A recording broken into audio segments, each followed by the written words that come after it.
नमस्कार मित्रों, मेरा नाम है ब्रजेश मिश्र। मैं आपका स्वागत करता हूं आपके अपने ही चैनल में। मित्रों, आज का प्रकरण है कि आने वाला महीना, सावन का महीना या अगस्त का महीना कर्क राशि के लिए कैसा जाने वाला है ग्रहों के गोचर के हिसाब से, इसको हम समझेंगे। समझने के दो तरीके हैं मित्रों। पहला तो ये कि कोई भी ग्रह क्या क्या क्या प्रभाव दे रहा है, और दूसरा ये कि कितना दे रहा है। और कितना जानने के लिए आपको अपनी कुंडली देखनी होगी। मैं एंड में आपको बता दूंगा 1 मिनट के अंदर कि आप स्वयं जाके चेक कर सकते हैं कि जो कुछ इम्पैक्ट हम यहाँ समझेंगे वो कितना है ना। तो शुरू करते हैं। देखिए, शुरुआत में ही गोचर की मैं बात करूंगा तो शुक्र इस महीने के शुरुआत से लेकर के ही नीच की राशि में रहेंगे, कन्या राशि में रहेंगे। बुध कर्क में जा रहे हैं पहले हफ्ते में ही। मंगल का गोचर भी 5 अगस्त को हो जाएगा, और फिर सूर्य का गोचर है 17 अगस्त को। चंद्रमा की बात हम नहीं कर रहे हैं क्योंकि वो हर 2 दिन बाद राशि बदल देते हैं। बाकी जो बड़े ग्रह हैं, जैसे कि आपके गुरु या आपके लिए शनि, राहु और केतु, ये 4 ग्रह कोई स्थान यानी कि कोई भाव नहीं बदल रहे हैं। गोचर तो हर ग्रह कर रहा है, गोचर रुकता ही नहीं है। गोचर मतलब चलना। और इस ब्रह्मांड में कोई भी ऐसा ग्रह नहीं है, कोई भी ऐसा तारा नहीं है, कोई भी ऐसा उपग्रह नहीं है जो स्थिर हो।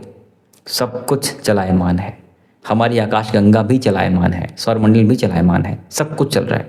और ऑब्वियसली अगर मैं आपकी बात करूं, आपका जन्म या आप यहाँ पर थे, आज आप यहाँ चल रहे हैं, तो जब आप यहाँ चले आओगे तो आपका इम्पैक्ट इस पॉइंट के लिए बदलेगा। यही हम चर्चा करने वाले हैं। जन्म के समय कौन सा ग्रह कहाँ था, आज कहाँ पहुँच गया, तो क्या क्या इम्पैक्ट आपको देगा। It's as simple as that. ठीक है, तो देखिए मित्रों, अगर मैं शुरुआत की बात करूं, आपके लिए इस महीने में 2 ग्रहण भी लग रहे हैं। बहुत चिंता की बात नहीं है। दोनों भी ग्रहण, सूर्य ग्रहण और चंद्र ग्रहण, दोनों ग्रहण भारत में दृश्य नहीं है, इसलिए बहुत चिंता नहीं है। लेकिन एक खगोलीय घटना है तो ऑब्वियसली थोड़ा उथल पुथल के योग तो बनेंगे ही। अब आपके पहले घर के जो स्वामी चंद्रमा है वो तो बार बार ही गोचर कर रहे हैं, यानी इस महीने में लगभग 11-12 बार गोचर करेंगे। तो इसलिए वो जान पाना थोड़ा मुश्किल है, ये समझा पाना मुश्किल है, कारण बहुत समय चाहिए। दूसरी चीज़, आपके लिए आपके 12वें घर में मंगल देव बैठे होंगे। मंगल हम सब जानते हैं उत्साह के, एनर्जी, एंथुजियाज्म के, रक्त के कारक होते हैं, सिबलिंग्स के कारक होते हैं। मंगल झगड़े भी कराता है, मंगल एक्सीडेंट्स भी कराता है, मंगल इन्वेस्टमेंट भी कराता है। यानी कि ज़मीन जायदाद, रियल एस्टेट का कारक मंगल 12वें घर में, इन्वेस्टमेंट वाले भाव में, निवेश वाले भाव में, और साथ में वही भाव धन हानि का भाव भी है। तो आपको यहाँ पर निवेश तो ध्यान से करना चाहिए, वाहन ध्यान से चलाना चाहिए। यही मंगल आपके कर्म क्षेत्र का भाव है, तो अपने वर्क प्लेस पर झगड़े अवॉइड करिएगा, क्योंकि 12वां घर लीगल लिटिगेशन का भी होता है। इसलिए जितना प्रिकॉशंस आप रख सकें रखिए। बाकी तो हो ही सोई राम रचि राखा, जो होना है वो होके रहेगा, कोई बदल नहीं सकता। लेकिन प्रिकॉशंस रखना मनुष्य का कर्म है, वो करना हमें आना चाहिए। यही मंगल जो विदेश में जाकर के बैठा हुआ है वो आपके पंचमेश भी है, यानी संतान संबंधित चीज़ों का संबंध विदेश से बन रहा है। अब ये कुछ पॉजिटिव कुछ नेगेटिव, किसी किसी के लिए पॉजिटिव, किसी किसी के लिए नेगेटिव। कैसे होगा? संतान की शिक्षा का संबंध विदेश से बनेगा, संतान के स्वास्थ्य का संबंध हॉस्पिटल से भी बनता हुआ दिखता है। ये ज़रूर थोड़ा सा डाइसी है, यानी कुछ पॉजिटिव है कुछ नेगेटिव है। हर व्यक्ति पीड़ित होगा, उत्तर है कि नहीं। किसी के स्वास्थ्य में तकलीफ चल रही होगी तो ट्रिगर हो जाएगा, है ना। तो ये मंगल का 12वें घर में होना, मंगल का कर्म स्थान का स्वामी होकर 12वें घर में होना, आपके काम कारोबार का संबंध भी विदेश का बनाता है। काम कारोबार का मतलब विदेशी कंपनी या स्थानांतरण या कहीं दूर की नौकरी के योग बन जाएंगे। ठीक है, ये मंगल का इम्पैक्ट 1 2 3 4 पुरुषार्थ पराक्रम पर है। पुरुषार्थ पराक्रम वाले भाव में मंगल की दृष्टि पड़ने से आपके एनर्जी, स्टेमिना, एंथुजियाज्म बेहतर रहेगा। मंगल आपके 6th हाउस को, नौकरी वाले भाव को देख रहा है। जो लोग टेक संबंधित कार्य में हैं, ऑटोमोबाइल्स में हैं, रियल स्टेट में हैं, उनके लिए ठीक है। मेडिसिन सर्विसेज में हैं, यानी कि डॉक्टर हैं, सर्जन हैं, उनके लिए भी ये ठीक है। मंगल का 8वां एस्पेक्ट यहाँ पर आपके 7th हाउस पर पड़ेगा। यहाँ पर वैवाहिक संबंधों को लेकर ज़रूर थोड़ा सामंजस्य बना के रखिएगा। व्यर्थ के झगड़े, व्यर्थ का कोलाहल ठीक नहीं है। ठीक है, आगे बढ़ें। गुरु, सूर्य, बुध पहले घर में है। देखिए, गुरु अभी तो अस्त चल रहे हैं और ये आपके लिए 13 अगस्त से गुरु का उदय है। यानी कि जो कुछ गुरु के अस्त होने की नेगेटिविटी थी वो ठीक समय पर 13 अगस्त को वापस से ठीक हो जाएगी। हालांकि फर्स्ट हाउस का गुरु है, गुरु एक भारी ग्रह है, भारी ग्रह जहाँ बैठता है वहाँ तकलीफ दे देता है, स्वास्थ्य को लेकर, पर्सनालिटी को लेकर, यहाँ पर वेट को लेकर, डायबिटीज़ को लेकर, आंखों को लेकर, स्कल को लेकर, सर के ऊपर वाले हिस्से को लेकर थोड़ी समस्या देता है, थॉट प्रोसेस को लेकर देता है। सूर्य और बुध भी गुरु के साथ ही हैं, क्योंकि बुध महाराज जो है 3 अगस्त से ही आपके साथ यहाँ पर अपनी राशि से भाग करके आपके पहले घर में आ जाएंगे। अब ये पुरुषार्थ पराक्रम, siblings, online services, digital stuff, siblings के साथ साथ छोटी यात्राओं का स्वामी बुध पहले घर में है, ये तो पॉजिटिव है। लेकिन आपके व्यय वाले भाव का स्वामी भी पहले घर में है, ये नेगेटिव है। यानी घर, गाड़ी, पैसा, प्लॉट, फ्लैट, क्योंकि शुक्र जो है नीच का है, थोड़े व्यर्थ के पैसे खर्चे कराता है। ठीक है, तो भाइयों के ऊपर, बहनों के ऊपर, सिबलिंग्स के ऊपर भी पैसे खर्चे कराता हुआ ये शुक्र और बुध का कॉम्बिनेशन दिखता है। तो खर्चे तो हैं, मंगल भी खर्चे वाले भाव में ही है, लेकिन ये खर्चे मैक्सिमम चांसेस हैं कि आपके इन्वेस्टमेंट हो और इन्वेस्टमेंट में हानि के भी योग हों। यानी कि आपको अपनी हानि को ज़रूर ध्यान रख करके ही कहीं ना कहीं इन्वेस्ट करना है, अदरवाइज चीटिंग के योग बन जाते हैं। जब चौथे घर का स्वामी पीड़ित हो जाए तो बंधु भी सत्याग योग बन जाता है, जिसका तात्पर्य ये है कि आपको अपने ही सुख सुविधाओं के को लेकर के, इन्वेस्टमेंट्स को लेकर के, आर्थिक स्थिति को लेकर के चीटिंग के योग बन जाते हैं। ठीक है, तो ये चीज़ तो है। आपके सुख वाले भाव का स्वामी शुक्र नीच का हो गया है। नीच का हो गया का तात्पर्य सिंपल सी बात है कि लेजिटिमेट से ज़्यादा जो ज़रूरी नहीं है उन जगहों पर भी पैसे खर्चे कराता हुआ ये दिखता है। एक और समस्या है कि ये मंगल पे आपके राहु का इम्पैक्ट भी है। ठीक है, और राहु जो है अष्टम में जाकर के बैठा हुआ है। पैतृक संपत्ति का विवाद भी कहीं न कहीं से निकल करके आ सकता है। राहु का इम्पैक्ट आपके सेकंड हाउस पे है। दुर्मुख योग का निर्माण होता है, केतु पहले से वहाँ बैठा है। दुर्मुख योग 2 तरह से हैं। पहला तो ये ENT को लेकर तकलीफ देता है, यानी फिजिकल टर्म्स में, बोलने, गले में, कान में, गले से लेके आपके कान और ये फोरहेड से नीचे का हिस्सा। और इसका इमोशनल टर्म ये है कि आप अपनी मुख से कुछ ऐसी भाषा निकाल सकते हैं जिससे पारिवारिक समस्याएं क्रिएट हों, आपके सोसाइटी में भी आपका एक गलत मैसेज निकले कि आपको बोलने नहीं आता या गलत बोलते हो। ठीक है, कुछ लोग आपको अहंकारी भी बोल सकते हैं। सूर्य पहले घर में बैठा, कोई बड़ी बात नहीं है। ठीक है, तो ये समय पर आपको पारिवारिक झगड़े अवॉइड करने चाहिए, क्योंकि योग बन रहे हैं, और ख़ासकर प्रॉपर्टी संबंधित झगड़े, इसको भी अवॉइड करना चाहिए। वर्क प्लेस के झगड़े भी अवॉइड करना चाहिए। आपके लाभ वाले भाव का स्वामी शुक्र है और ये ऑनलाइन चीज़ों की तरफ जाकर के बैठा हुआ है, नीच का होकर के बैठा हुआ है। अब ये नीच का होकर के बैठा हुआ है, ऑब्वियसली नीच का है तो उच्च का तो नहीं हो जाएगा प्रयास करने से भी, लेकिन इनकम वाले भाव का स्वामी जो है आपके नीच का होकर के पुरुषार्थ पराक्रम और ऑनलाइन चीज़ों की तरफ गया है। सिंपल सा मतलब है, पुरुषार्थ पराक्रम का संबंध इनकम से बन रहा है। बेहतर पुरुषार्थ पराक्रम, बेहतर इनकम। ऑनलाइन या डिजिटल चीज़ों की तरफ जितना आप चीज़ों को अवेल कर पाएंगे, सुविधाओं को अवेल कर पाएंगे, अपने स्किल्स को यूज़ कर पाएंगे, उतना ही बेहतर आपकी इनकम यहाँ पर नज़र आती है। ठीक है, और आगे हम बढ़ें तो आपके पहले घर का गुरु आपके संतान को लेकर, शिक्षा को लेकर, प्रेम को लेकर, दाम्पत्य जीवन को लेकर चीज़ें बेहतर करने का प्रयास करेगा। ऑब्वियसली कोई भी ग्रह सब कुछ कर दे तो फिर आप क्या हैं? क्या आप कुछ नहीं हैं? उत्तर है कि देखिए, संयोग बनता है इस एटमॉस्फेयर से। आपकी धार्मिक यात्राएं होने के भी संयोग बनेंगे, कुछ चीज़ें डिले होंगी। कारण ये है कि ये शनि जो आपके भाग्य स्थान में बैठा हुआ है, ट्रैवल वाले स्थान में बैठा हुआ है, पिता वाले स्थान में बैठा हुआ है, ये वक्री हो चुका है। वक्री शनि एक तो आपके पिता के स्वास्थ्य में तकलीफ देना या पिता के साथ मतभेद क्रिएट होना, इसके योग बनाएगा। दूसरी चीज़, ये शनि का इम्पैक्ट आपके इनकम वाले भाव पे भी है।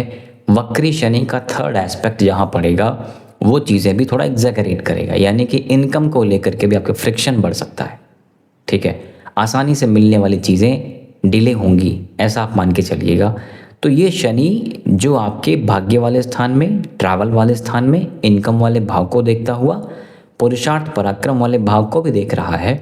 लेथार्जी आलस के योग भी बनेंगे। हालांकि मंगल भी उस भाव को देख रहा है, तो ये मैक्सिमा मिनिमा लगा रहेगा, कभी मन करेगा कभी नहीं करेगा।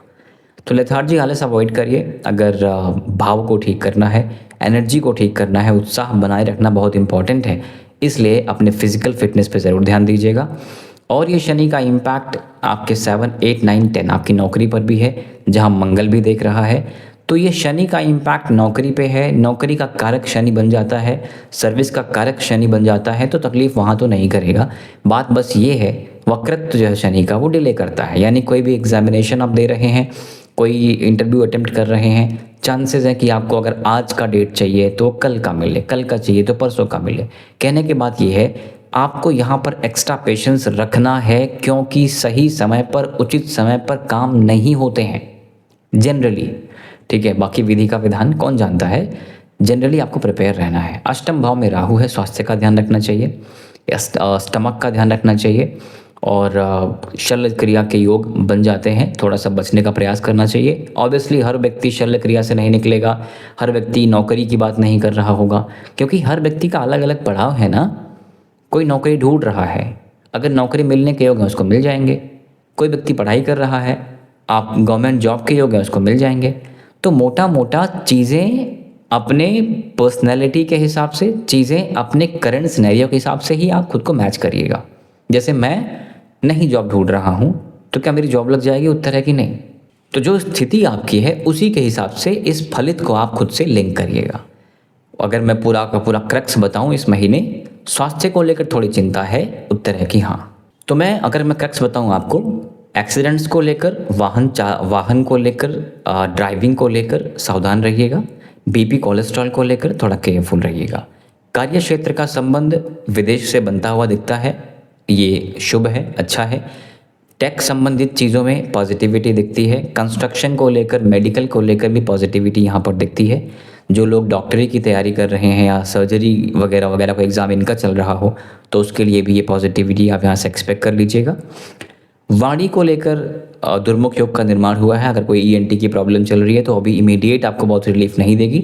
फर्स्ट हाउस का गुरु है, फर्स्ट हाउस को लेकर बहुत लाभ नहीं देगा, लेकिन आपके संतान को लेकर, शिक्षा को लेकर, प्रेम को लेकर, दाम्पत्य जीवन को लेकर, और ये आपके यात्रा को लेकर के चीज़ों को बेहतर करने का प्रयास करेगा। आपके दाम्पत्य जीवन पर मंगल की दृष्टि पड़ने से थोड़ी समस्या भी होगी, लेकिन आप इसको मैनेज कर सकते हैं। फर्स्ट हाउस का सूर्य है, आपके नेम फेम को लेके, आपके प्रतिष्ठा को लेके, आपके सीनियर्स के साथ संबंधों को लेके एक पॉजिटिविटी रिप्रेजेंट करता है 17 अगस्त तक। उसके बाद सूर्य केतु के पास चला जाएगा, और सूर्य केतु की युति जनरली ग्रहण दोष जैसा कार्य करती है। तो आपके पिता के साथ, आपके सीनियर्स के साथ यहाँ मतभेद होने के योग भी बनाएगा। अगर मैं आपके धन की बात करूँ तो धन को लेके कोई बहुत विकट स्थिति तो नहीं दिख रही है, चीज़ें ठीक ही दिखती हैं। धन वाले भाव का स्वामी अभी फर्स्ट हाउस है, फर्स्ट हाफ में, तो ये बहुत अच्छा है। इनकम वाले भाव का स्वामी नीच का है पूरे महीने, लेकिन पुरुषार्थ वाले भाव में है, तो पुरुषार्थ और इनकम साथ साथ बढ़ेगा। पुरुषार्थ बढ़ा तो इनकम बढ़ गया। ऑनलाइन चीज़ों की तरफ आप ज़रूर जाइएगा, वहाँ से इनकम का संबंध लेखन की तरफ, हॉबीज़ की तरफ, ऑनलाइन चीज़ों की तरफ, काइंड ऑफ कोडिंग की तरफ, इस तरफ जाएंगे तो इनकम और बढ़िया होती हुई दिखती है। ठीक है, शुक्र जो है बेसिकली कला को भी रिप्रेजेंट करता है, तो कोई भी आर्टिस्टिक अप्रोच आपकी बुरी नहीं होनी चाहिए, अच्छा ही है। सुख सुविधाओं पर थोड़ा एक्स्ट्रा पैसा खर्चा होता दिख सकता है, और घर, गाड़ी, पैसा, प्लॉट, फ्लैट पर थोड़े धन के नुकसान होते हुए भी दिख सकते हैं, इसका भी ध्यान रखिएगा। शिक्षा के अच्छे योग हैं, उच्च शिक्षा के भी अच्छे योग हैं। नौकरी की भी बहुत चिंता करने की ज़रूरत नहीं है, थोड़ा स्वास्थ्य का ध्यान रखना है, कारण 6th हाउस का लॉर्ड फर्स्ट हाउस पे है। अपने स्टमक को लेके, लीवर को लेके, डायबिटीज़ को लेके भी आपको ध्यान ज़रूर रखना चाहिए। ठीक है, 7th house and 8th house का लॉर्ड सैटर्न वक्री हो गया है। दाम्पत्य जीवन को लेकर जो भी गुरु शुभता कर रहा है, वहाँ पर शनि भी थोड़ा परेशान करेगा, यानी संबंधों को संभालने की ज़रूरत है, चीज़ें खामखा एग्जैगरेट होंगी। राहु अष्टम में बैठा, स्वास्थ्य को लेकर ध्यान दीजिएगा। पैतृक संपत्ति इत्यादि के बंटवारे भी होने के या झगड़े होने के संयोग बन जाते हैं। बर्थ का एंगर, बर्थ का टेम्परामेंट आपको परेशान करेगा। नींद की समस्या भी आपको हो सकती है, क्योंकि मिथुन राशि का मंगल बहुत कंफर्टेबल होता नहीं है।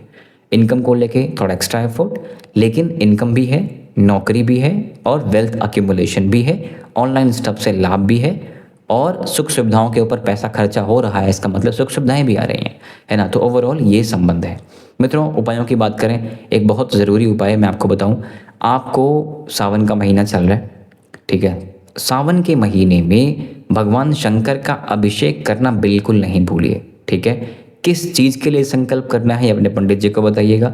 धन के लिए, वैभव के लिए, सुख के लिए, संतान के लिए, शिक्षा के लिए, जो भी आपका प्रयोजन है उसी हिसाब से संकल्प करके पंडित जी आपका रुद्राभिषेक कराएंगे। तो एक अभिषेक इस सावन के महीने में आपके घर पे या आपके द्वारा किसी मंदिर के आसपास भी कहीं मंदिर में हो जाए तो भी अच्छा है, लेकिन अभिषेक ज़रूर होना चाहिए। और मित्रों एक बहुत महत्वपूर्ण बात जो मैंने आपको स्टार्टिंग में बताया था कि आप जान कैसे सकते हैं कि आपके लिए ये गोचर कितना, यानी क्या-क्या तो हमने समझ लिया, अभी ये कितना इम्पैक्ट देगा। तो उसके लिए डिस्क्रिप्शन में मैंने एक वीडियो का लिंक रखा हुआ है, छोटी सी वीडियो, जाके समझ सकते हैं कि कैसे और कहाँ पर देखना है आपको। So that's it for now मित्रों, आपके सपोर्ट के लिए बहुत बहुत धन्यवाद। Thank you very much. नमस्कार, जय श्री राम।